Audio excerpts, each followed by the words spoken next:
Right guys, welcome to the video. Just got out of Tesco doing a little bit of shopping. It's actually quite late in the day, it's 20 to 11. I just got done at the gym until closing about 10 o'clock. Picked up what I'd usually pick up, but I also picked up some rice cakes, which these are actually quite reliable when it comes to cutting and prep and all that kind of stuff. Obviously not prep because I've never been on prep, but cutting and dieting. They're just under 6 grams of carbs per one, pretty much no fat and pretty much no protein, so not too bad. But actually these are the ones I always get whenever I am like dieting and I want to be able to eat quite a lot and have low carbs. So they're really going to come in handy with things like peak week when I get to that stage of my prep.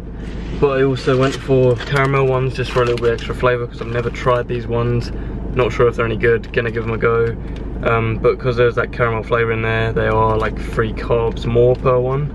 God, my eyes are watering here, I've got the aircon on. But yeah, that's what I'm doing right now. I've got some raspberries as well, some ice lollies. These bring back childhood memories so much. Any of you guys used to have jubblies? I got some orange ones the other day, got through them in about a week. Yeah, about 5 grams of carbs per one. That's pretty much the only macros that are in it because it's just like liquid. It's obviously frozen into an ice lolly. But yeah, again, similar to the rice cakes, although they are like sugar, like pure sugar, still quite good to just keep your cravings low by having little treats like that. Yeah, and other than that, just a little bit of smoothie mix, and that was it. So I'm actually really tired because I didn't get to sleep until about 2:30, 3 because I was uploading a video, episode 2 yesterday. So I'm a bit knackered and I should probably go home, make food and go to bed. So we'll see what happens. I probably won't get to sleep until like 1:30, but yeah. So see you guys tomorrow. Right, what's going on guys? Welcome back to another workout commentary. This was my leg workout from, I think it was Wednesday, maybe Thursday. Yeah, so went in there with squats in mind. Before I even started the workout, I thought my back's been feeling quite okay for the last few weeks, so I might give squats a go. So I started off by doing some static stretching, which is what I usually do. So the first one that you saw then was just a quad isolating stretch, so just putting my heel up towards my glutes and holding it there, not stretching it too much, not forcing it, just until you can feel a nice long stretch on your quadricep muscle, just to give you more mobility on your working sets. All of this goes towards reducing the risk of injury and, to be honest, just having a much better workout.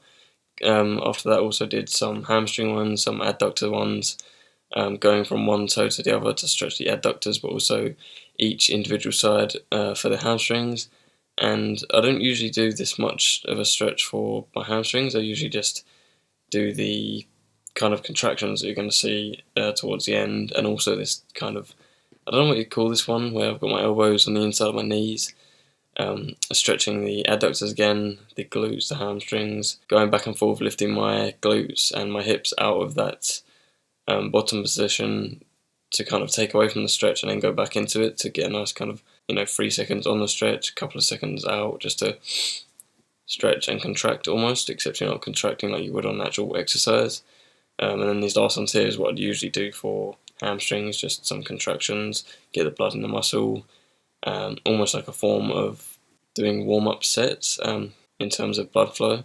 Then after that, when I actually started the workout, I actually pre-exhausted my legs first on this vertical leg press. So started off with a 20 either side. This was also a warming up set, so did about 20 to 30 reps of this. I think I kept the tempo quite slow still, just practicing my form, making sure my knees weren't going in, not internally rotating my leg or anything dangerous like that, making sure that my knees felt good, making sure the knee joint felt good, because I sometimes get a bit of clicking with that, like if I don't stretch, for instance, if I don't warm up, so it's definitely worth considering warming up. Yeah, and that was just a good exercise to start everything off, fire up my glutes, my hamstrings, definitely my quads, and then I went on to doing the squats. So if you were to pre-exhaust on something like an isolation movement, which is how you would usually pre-exhaust a muscle, then when you go onto the compound set, so if I was to do leg extensions and then work on to these squats like I did here, it would help massively with the mind to muscle connection in your quads, because they'd already be full of blood, they'd already be used to you know, exercising, and they'd be ready for almost like another set. It'd be a different exercise, different weight, might change as well, but yeah, your quads will basically already be ready. So as for squats specifically in this workout, that actually went very well. The heaviest I went was literally just 15 kilos either side of the bar, which is like 50 kilograms total, so not a whole lot. But since then I've done 60 total for more reps than I did there. So I think pre-exhausting actually took a lot out of my energy, or at least my muscle energy. So hopefully get my weights back up on that and make doing that a regular thing again like I used to, before I re-injured my back. After that went on to some Romanian deadlifts, or you could call them stiff-legged deadlifts, but as my hips are moving backwards at the start of the motion, it's more along the lines of being a Romanian deadlift, that being the difference between that and a stiff-legged deadlift. If I was to keep my hips pretty much completely stationary and just lean forward, keeping the bar close to my legs the entire time, regardless of which one I'm doing, that would be more of a stiff-legged deadlift. After that went on to hamstrings, to give my quads a little bit of a break before doing my isolation movement for them. So I did these unilateral hamstring curls, pretty much the same as doing any other curl. Doing them unilaterally is just good to keep things even. Even though I'm on a cut, it's still good to make sure that I'm working muscles in that way, not just sticking to all the bilateral exercises like squats, for instance. So yeah, that was the workout. Hope you guys enjoyed that, and stay tuned for a physique update in the next clip. So see you guys later.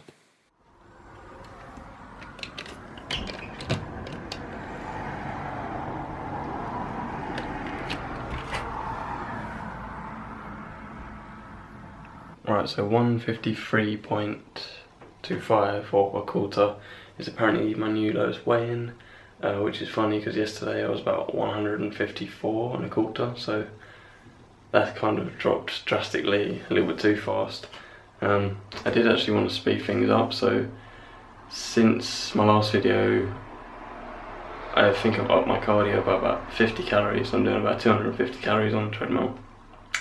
It might have been 100 calories, I'm not sure what I was doing before, but I've upped that slightly, and I've also dropped the last amount of calories from my diet that I'm willing to go, because I feel like it's at the perfect level where I do kind of feel like I'm limited on carbs that I can eat, but it's still manageable, and if I eat the right types of foods, then I can easily get enough food in. So a lot of fruit and veg helps with that a lot, because low calories in those. But watch out for certain types of fruits, because there's actually quite a lot of carbs in some of them and you might not realise it. They're not all just like low calorie or anything like that. But yeah, weight loss has been good for the last like week or two. Or week I guess, because I uploaded on like Tuesday or Wednesday, I think. It's Sunday at the moment, so I'm officially 11 weeks out. So 5 weeks down. First 1 or 2 weeks didn't go too well. Last few weeks have been going pretty well though.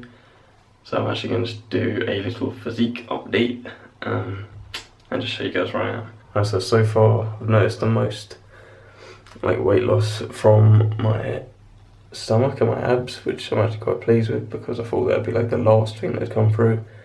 But like there you can see my obliques slightly. It looks so much different on the camera. I really do need better lighting in here. So there you can see the obliques coming across diagonally. Got the abs up there. Obviously not all of my abs have come through just yet. It's a bit early days to see that kind of progress, but under the right line I can see like 4, and then like this one.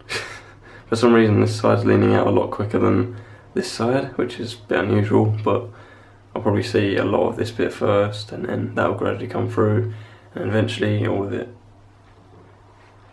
Yeah, my chest doesn't look too much leaner. It's actually always fairly lean.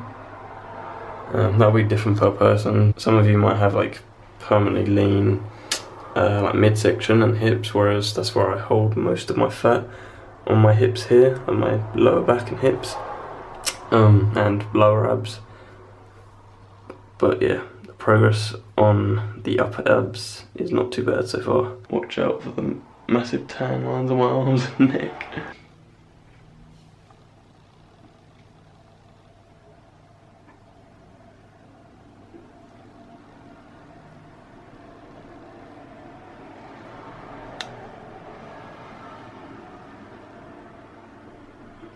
yeah, so that's just a little bit of an update of what's going on with how my body's looking. So far so good. I feel like I'm very under control with my nutrition, my training, everything like that at the moment. So just a case of being consistent with it.